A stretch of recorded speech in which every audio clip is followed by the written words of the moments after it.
Someone You Should Know, a program about people you know and even more that you don't. Hosted by Stuart Sax, veteran, husband, father, and grandfather. Now, here's your host, Stuart Sax. Well, I welcome you back for another episode of Someone You Should Know. We bring these shows to you each week because there are things that you can just enjoy. If it's just a fun show, sometimes it's something that you may learn something, which this show is going to be one of those. I think you're going to learn a lot from my guest today, so I want you to be aware of what's going on. And we'll share his website with you so that you can follow along too. And we are brought to you, as we are most of the time, by our good friend Christine Dean, who is the networking diva.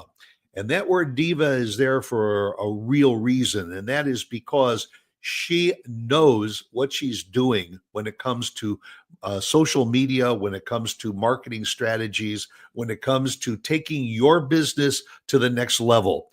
You can reach out to Christine and have a one-on-one with her to find out more about what she does and what she may be able to do for you. I highly encourage you to take advantage of that because she is a master at what she does, and that's why she's a diva.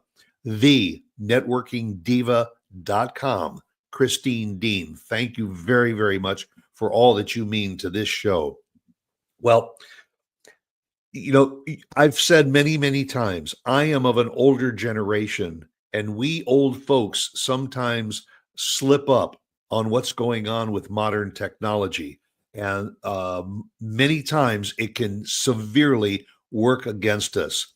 And basically, what we're talking about today is cybersecurity, because very often we get emails that seem like they're legit, and we open them up. And as soon as you open them up, you are exposing yourself to the bad people out there, the dark web, as it's called.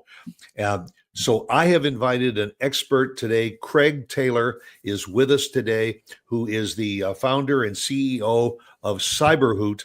And he, just like Christine, knows everything about social media. Craig knows everything about cybersecurity for the benefit of not only us old folks, but for everybody.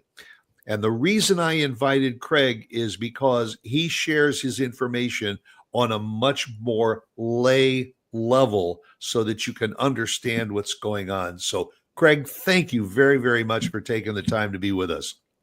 Stuart, it's my pleasure to be here. Thanks for having me on your show.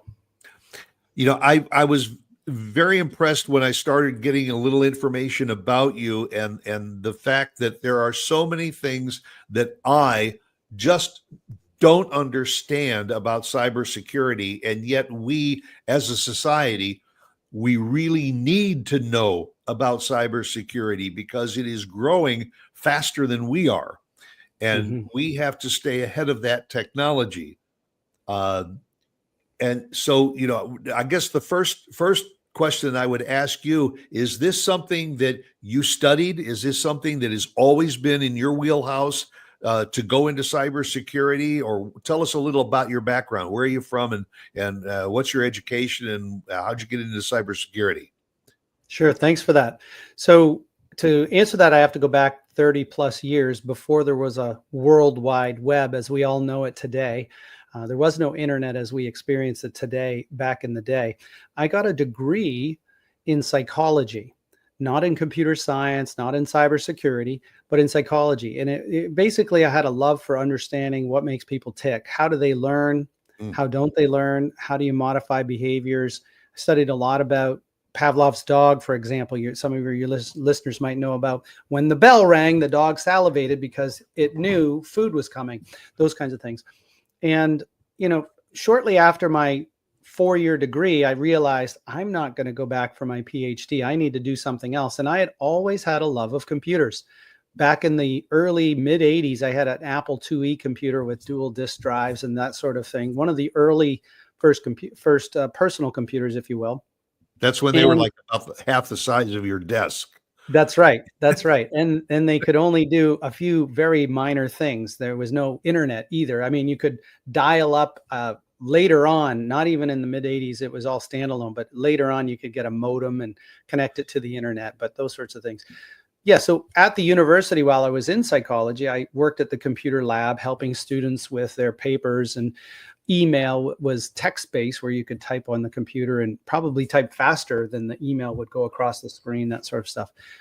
And right out of college, I got an opportunity to go to work for a firewall vendor. Firewalls are just appliances that connect a company to the internet, and it protects them from the outside. It's like locks on your doors and windows of your home. It keeps bad guys out, bad people out, and allows the good people in when it's appropriate. And so I started there. Fast forward, another few years, 5 or 6 years, I had my CISSP certificate. This is the de facto cybersecurity certificate, Stuart, that all professionals in my area of expertise really ought to get. So mine was in 2001, almost 25 years ago. Now there's over 1 million practitioners that have are certified in the world. And I think I was number 23,000 or something. But so I've been doing this a long time. I'm as old as dirt, I'd like to say. And I don't want to gloss over that. You mentioned a CISSP, and that stands for Certified Information Systems Security Professional.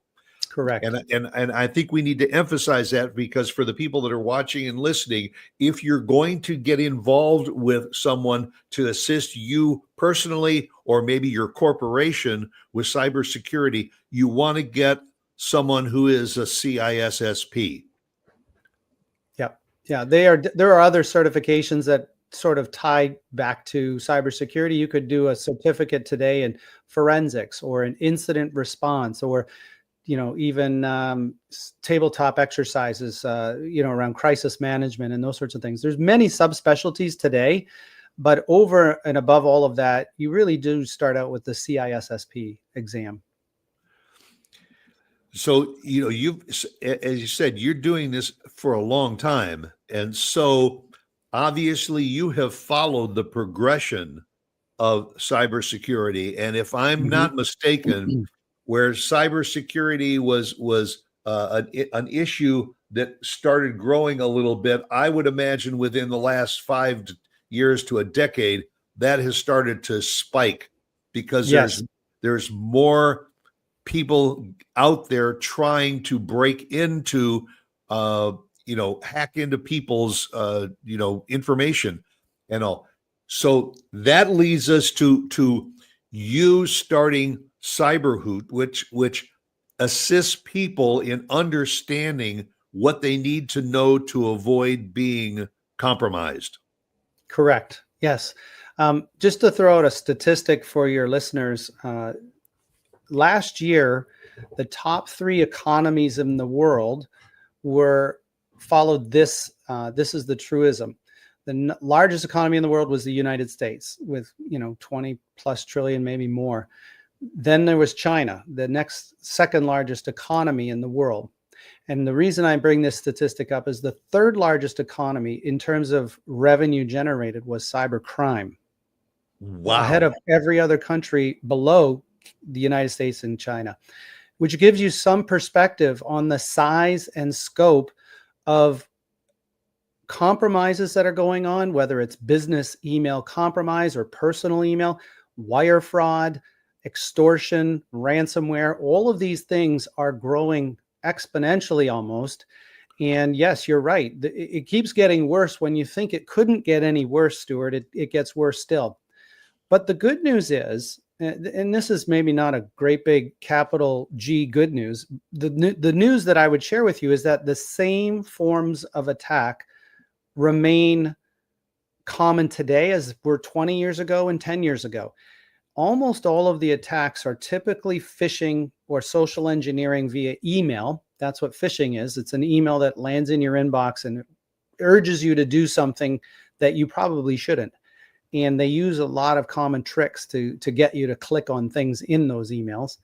The second most common breach example is poor password hygiene, using the same password or a root password and a prefix, suffix, based on some mnemonic that you have in your brain to cope with all the different password and accounts that we have online.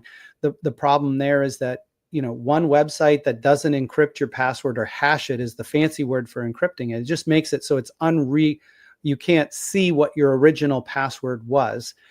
They don't encrypt it in the proper way, and a hacker can see what your password is over here and then reuse it over there to log into your email or your bank or those other accounts.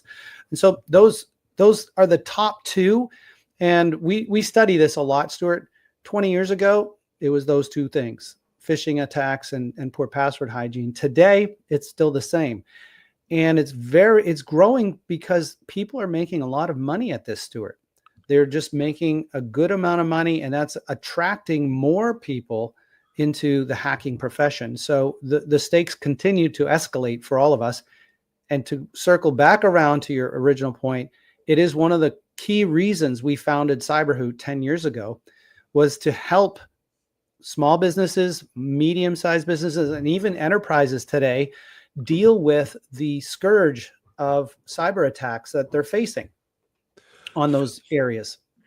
Well, and I mean, it makes sense, because if this exists, which we know that it does, why should a corporation, large or small, spend their valuable time worrying about cybersecurity when they can have someone else, 24/7 even following their businesses, so that they can spend the time taking care of business instead of taking care of somebody who may be trying to break into their business? Well, that's a great question. And I think a lot of people believe that's probably why they don't need to spend money on cyber literacy skills. Let's take a moment to talk about cyber literacy for just a moment for your people listening. Yep. I'm sure everyone on this watching or listening now knows about reading literacy, financial literacy, maybe even computer literacy. That's the ability to operate a mouse and a keyboard and a calendar and an email address. That just means you can operate them, but it doesn't mean you can do it safely and securely. That's where cyber literacy comes in. And unfortunately, all of the educational institutions of the world today are not teaching that to our youth, to our graduates, whether you're in Ivy League or any other place. People are coming into businesses every day with no cyber literacy training, which puts them at risk to clicking on things they shouldn't, to reusing passwords all over the place and not recognizing. One of the other truisms I share with you, Stuart, is that, and you alluded to this earlier, people don't know what they don't know about cybersecurity.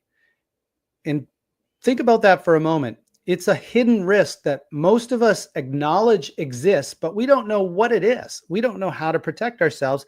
And many people just do this. They throw up their hands and say, it's someone else's job. Right. But to your last point, it's not anyone else's job. It's every person's job, because email goes through all of the security systems in the world to your inbox, to your desk, inside your company, inside the applications and the data that you host for your clients. And it can expose you in the moment if you click on something you shouldn't. So it isn't the IT department's responsibility to protect us. It isn't the CEO or the CISSP. It's everyone's collective responsibility to learn cyber literacy skills to prevent what is truthfully the third largest economy in the world from taking advantage of us. Your point is spot on, and that was the reason why I mentioned earlier that if a corporation is fortunate enough to have cybersecurity people on staff, that their job 8 hours a day is to make sure nothing gets compromised, that's fine. But that's not necessarily an in-house opportunity that a lot of corporations and companies have. They need to have someone outside of their walls to be able to take care of that. I think one way that I might liken this is that you have life insurance in case something happens to your life. Some people will say, well, I'm pretty healthy and everything, so I'm not going to drop dead in my 20s and 30s. So I don't need life insurance. That's probably the biggest wrong statement anybody could make. is when you're in your prime. That's when you really do need it. Well, in the corporate situation, why are you not taking the insurance out to make sure that you are not going to be compromised? Fair statement? Absolutely. We have car insurance, health insurance, life insurance. We need cyber insurance to protect us from the catastrophic events.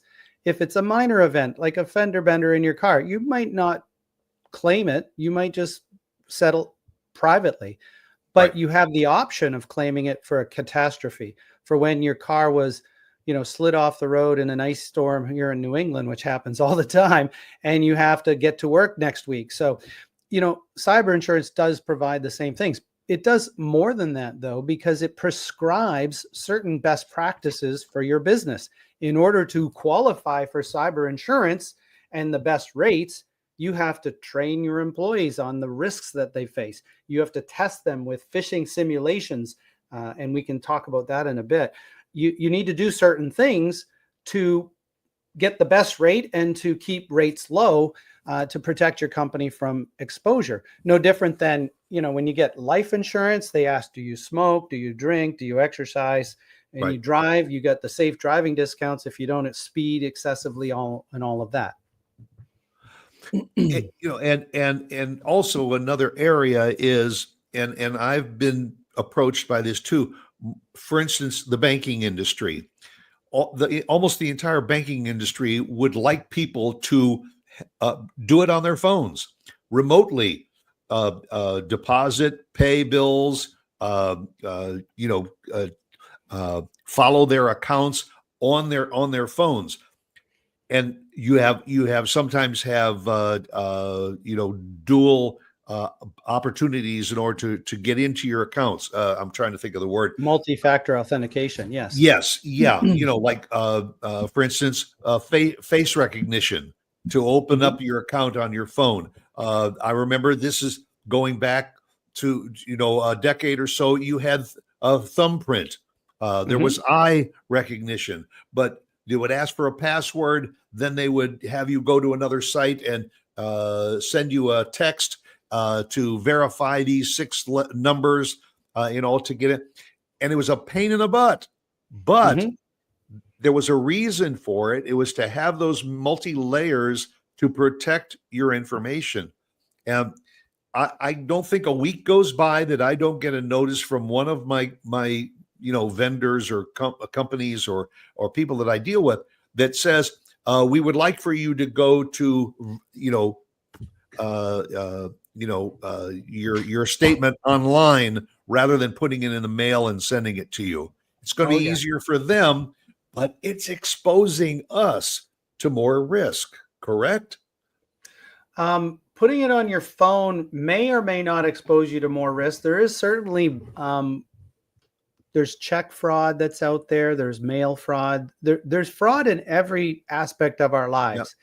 Yep. I think sometimes it may be putting a certain group of the population at greater risk because they may be reticent or uncomfortable setting up the multi-factor authentication. I've done 3 incidents this year already that each was over $100,000 in losses for the individual or the company that we were brought in to manage the incident on. And in one of the cases, the firm or the company I dealt with did not have multi-factor turned on their either their email in one case or on their VPN, virtual private network. So how a person working from home could get into the company's corporate environment didn't have multi-factor. You alluded to it, and I completely agree that multi-factor may be a pain in the butt in some cases. It gets better with practice, but it is very necessary. It is your last line of defense when someone in your company has used a password over here that's been exposed online, meaning it's been breached. A hacker has seen what that user's password was, and then they tried to use it over here to get onto the VPN or to log into one's email account. And sometimes it's successful in those ways without MFA, but with MFA, it stopped dead. It doesn't proceed. There's so many things that I think people don't know. What if you were to kind of categorize for the people that are watching and listening, let's say, what are the top maybe one, two, three things that everybody should be aware of and do as a first, second, and third step to protect your assets, to protect your identity? I get that question a lot, and the top two are really interchangeable, but I would say the first thing you need to do, because email is so ubiquitous, every one of us uses email personally and professionally. And with the growth in revenue that hackers are making, there are more and more hackers getting involved. There are nation states getting involved. AI is helping people write better phishing attack emails to make them more believable. Yep. That you need to learn how to fish. At CyberWho, we give our program away that teaches you how to fish, and it teaches you about password hygiene and multi-factor authentication and a few other things around Wi-Fi security and all these different things. You can get all of this for free at cyberhoot.com/individuals. And you can go there today and register and take 6 videos and continue a monthly video after that, alongside our positive reinforcement phishing simulation that really teaches you, instead of so there's this problem I have, Stuart. If we can digress for a moment, would you mind if we talked about Sure. phishing? Absolutely. The industry as a whole. Let's take a look. Think about this. Medicine. How long has medicine really been in its prime of like providing great services to people with replacing hips and heart, operating on hearts? And a friend of mine had brain surgery for a cancerous tumor in his brain the other day, and he was on the ice skating around today, 2 weeks later, and not playing, just practicing because he had to be skating. I mean, medicine's been doing fantastic work for all of us for a couple hundred years, maybe 100 years for sure. Lawyering, law and legal profession, this has been around for 1,000 years, right? The Right. Magna Carta out of England and so on. And we have really good laws that help protect people's rights in the US and elsewhere in the country, in the world. How long has cybersecurity been around? 25, 30 years, maybe, Yeah. tops, as long as I've been in it, really. But Right. it's still an emerging field of study. It's still immature. It still has training wheels on. It's still not 100% providing what people need. And I say that very candidly about phishing.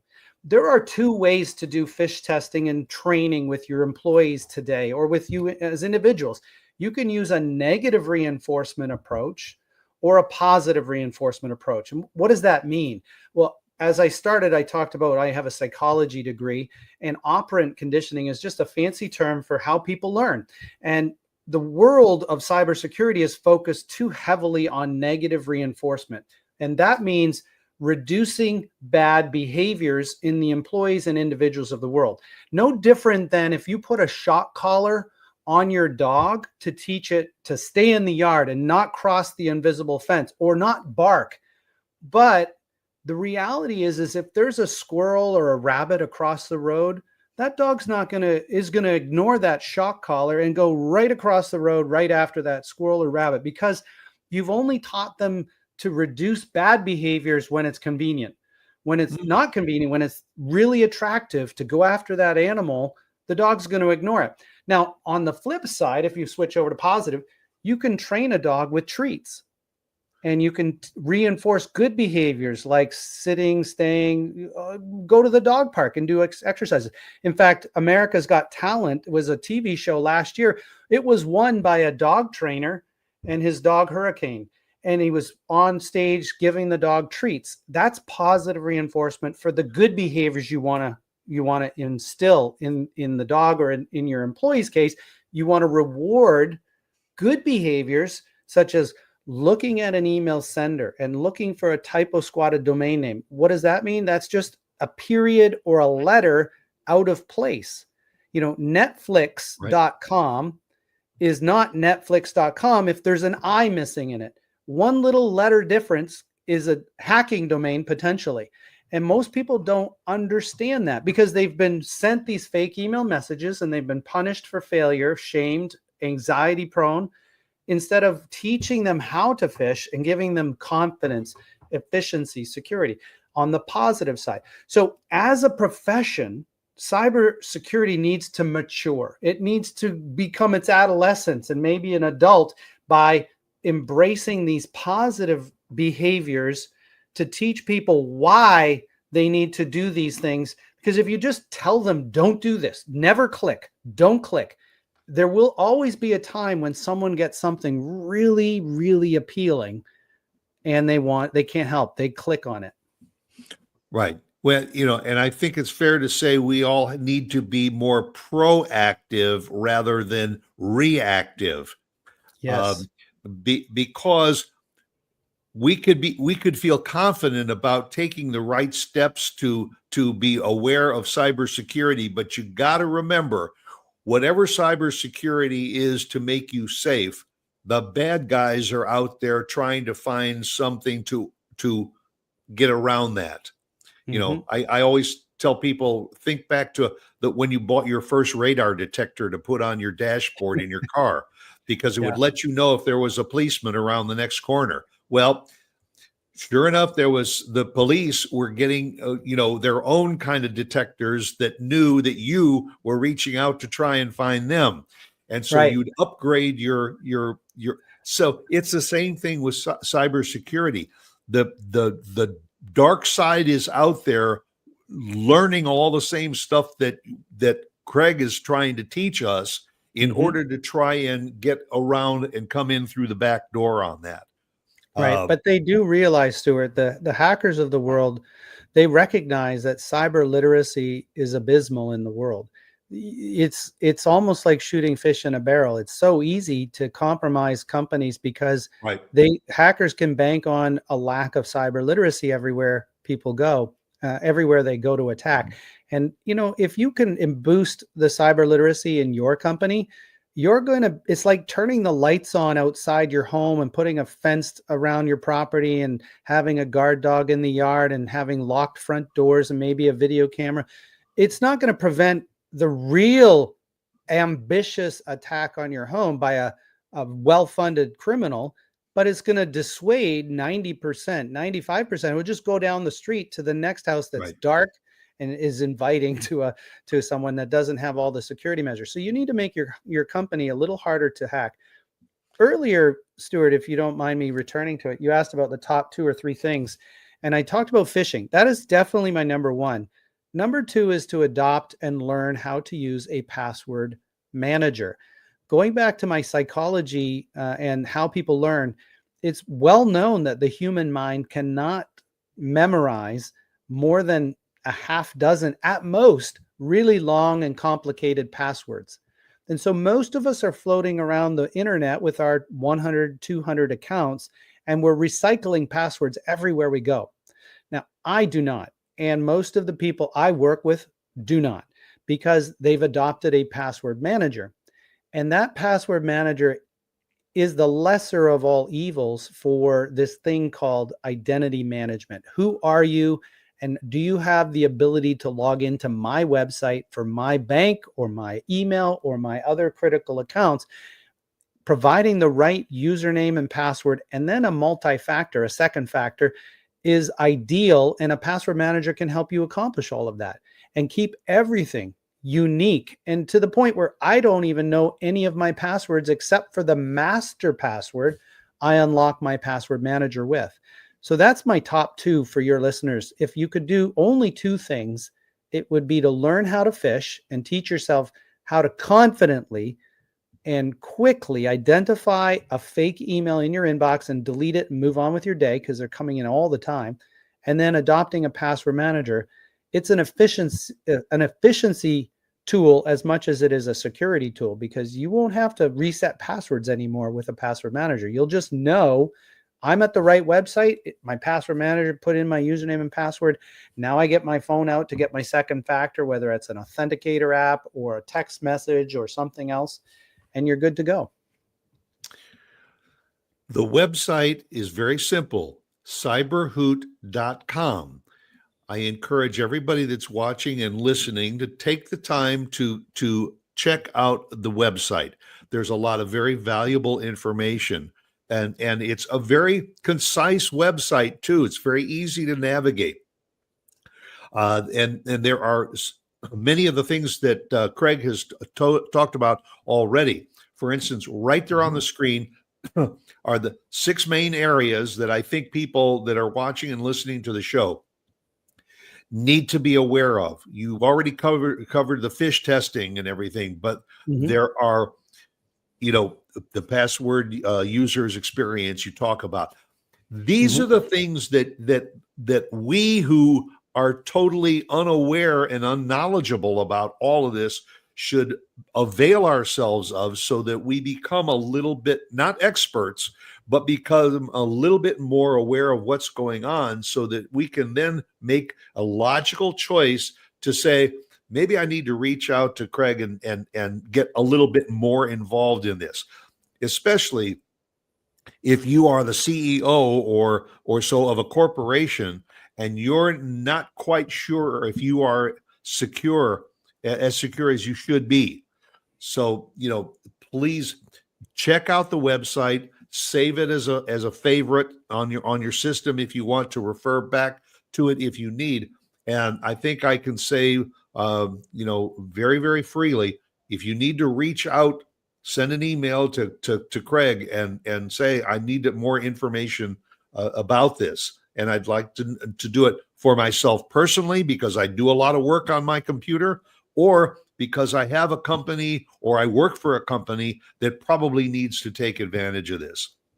That's right, Stuart. And anyone wanting more information, you could email sales@cyberhoot.com and we'd be happy to answer. We have a free 30-day trial, but if you're an individual, you can register for free again at cyberhoot.com/individuals. We give it away for life for you. And that's a really big help for a lot of people. I mean, why not take advantage of something that could be very, very beneficial to you? Which kind of leads me to another point that I want to ask you. Very often when you do use your passwords and you sign in, you'll get a little pop-up that will say, remember this device. In other words, save my password, remember it so that I don't need to put it in each time I log in. Is that a good idea, or are you better off just using that password each time you want to log into that site? It generally it's a bad idea, but if you have multi-factor turned on for that account, it really doesn't cause too much of an issue. Because, for example, if you're logging into your email and you remember your password to get to the Google login page or whatever email client you have, if you have that second factor and you have to pull out your phone to put it in, it's on an authenticator app, something along those lines, Right. It's going to provide, something you have with something, your password. The something you have is your phone. So that's the real challenge, is to make sure you have multi-factor turned on all of your online accounts. And then even better than all of this, Stuart, we haven't talked about this, is this new thing for identity management called passkeys. Passkeys are even better than multi-factor, traditional multi-factor, where you get a text message to your phone or an authenticator app, because they're cryptographically signed between your computer and the website. So it can, if it's stolen, it doesn't work anywhere else. It's like a single key for just your communication with this website. And they're automatic and they're multi-factor, and it skips you from having to pull out your phone and say, I need that code to get into here. So it's smoother, it's more authentic, it's more streamlined, and it's just as secure. So passkeys, I'm a big proponent of passkeys. We've blogged about it a lot on our blog at cyberhoot.com/blog. If you go there and search for passkeys, PASSKEYS, there's a FIDO, a group called FIDO, for Fast Identity Online is what FIDO stands for. It's going to take over most of our authentication in the coming years. And if you see it, you're prompted for it, I would suggest you adopt it. Although, here's the caveat, you still need that password manager to hold that pass key and present it to the website when it's available. So password manager and pass key are two of the prime things for people to be aware of and to check out. Yes. Yep. I have seen, and you always get pop-ups on your computers and on your phones and all for things like malware bytes and all these other companies that say that they will protect. Do you need, every time you have an opportunity to get one of these, is it a good idea to have layers of this security, or can you just go to one or two places and be as secure as you possibly can be? Well, the truth is, like anything in this world, you want defense in depth. You want multiple redundant layers of protection. So if you expand that list from two, the top two things that people should do, to 3, 5, or 10, the list gets a lot longer. I would always suggest having an antivirus or an endpoint detection and response tool that your company may or may not subscribe to for all the company computers. That's always a good idea. Antivirus was sort of the 25 years of antivirus has been good enough. But today there's another technology that's a little bit stronger, a little bit more well respected in cybersecurity, called endpoint detection and response, EDR. For individuals, it's probably overkill, but for a company, all it does is it collects the logs from all the different computers in their company and puts them in a central database that is then monitored by both AI tools and also humans for problems. And it's like an early warning, a canary in the coal mine, if you will. When the canary stops singing, there's maybe a gas leak. We got to evacuate. Well, in the computer world, we have these little alerts that generate somebody's trying multiple passwords on this account to log into the VPN. And they can't do that if the multi-factor has been turned on. So maybe that CEO or CFO got frustrated with multi-factor and had the IT director turn it off for them because they didn't want to do it. But now someone's hacking into that account and we need to go and reset that multi-factor. So these early warning systems are really helpful for companies. And if you go beyond that, you need to govern employees with policies that say how and when you can do certain things and not other things. There's a lot more that goes into it. I guess one of the other best practices that I could recommend is no different than a doctor or a lawyer. You don't hire them full time at your companies, as most companies don't have a full-time doctor or a full-time lawyer. Well, you don't need a full-time security person either. You can get a partial or fractional CISO, Chief Information Security Officer. There are many, many companies out there providing services for vCISOs, including Cyberhoot. We have a bench of about 10, and we build cybersecurity programs for companies, which includes our platform, the Cyberhoot training and testing and the simulations that we do. But you don't have to think of this as an all or nothing. You don't have to hire a $200,000 a year salaried person to run your cybersecurity, when a part-time person is probably sufficient for a lot of smaller, medium-sized businesses of the world. And that's probably one of the areas of progression that we've seen over the last decade, in all, is where 20 years ago maybe you did have to have somebody 8 hours a day, 5 days a week on staff doing all of that. Now we have grown to a point where you can do maybe less is more. Mm-hmm. Yes, because there aren't enough of us. I don't know if you've studied that part of the cybersecurity space, but there's some estimates as few as 1 million unfilled jobs in cybersecurity in the US today. And around the world, it's in the multiple millions. There just aren't enough professionals like myself and other colleagues that I work with to go around. So we have to slice and dice our time across multiple companies just to meet the need. And quite frankly, it's a more responsible way of doing it. No different than my analogy with doctors and lawyers, but the same applies plumbers and electricians. You don't hire them full time in most cases either, only when you need them and to help you do things the right way. Which is probably a testament to those people watching and listening who maybe have a high school senior who's planning on going to college and they're not exactly sure what career they want to go into. I think I read someplace that cybersecurity is probably one of the biggest and hottest professions that is in need of more and more people. It's a very secure job space to get into. Absolutely. I thought of that when I got out of my psychology degree, And I started my first couple of jobs, Stuart. I was thinking, you know what? It's interesting. You can't really outsource cybersecurity to some other place and some other, at the time, company. Today you can to, a part-time cybersecurity professional, but that's about it. You're not going to hire someone in a foreign country to come protect your US company. No different than it doesn't work in the reverse either. You know, Craig, I can't thank you enough for taking the time to be with us and sharing your insights and your knowledge and expertise in cybersecurity. Again, the website, very simple, cyberhoot.com. Craig has already said that if you're an individual, you can go to cybersecurity.com, cyberhoot.com/individual and check out what you may be able to do as an individual and try it.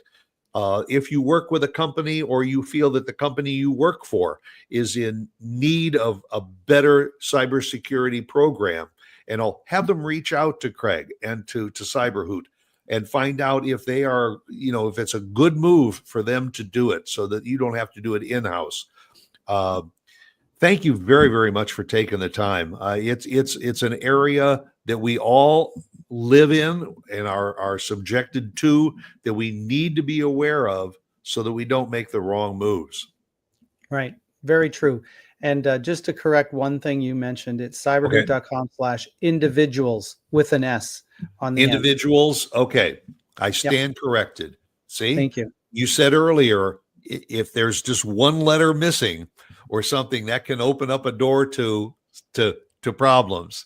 That's right. I didn't want people to go there and then see it didn't exist. Oh, he was lying to us. No, it's just the correct URL. There you go. Well, the website itself is a wealth of knowledge, and I thank you and all the people involved with Cyberhoot for being there for the rest of us who may just need that direction. Each week, I quote Oscar Wilde: "Be yourself, because everyone else is taken." And it's important, I think, even in this area too, is to understand what that means. Go out, make it a great day. Join us again next week for another episode of Someone You Should Know. And again, a big thank you to a very, very knowledgeable guy, Craig Taylor. Thanks, Craig. My pleasure. My pleasure. Thanks for having me, Stuart. I really enjoyed myself.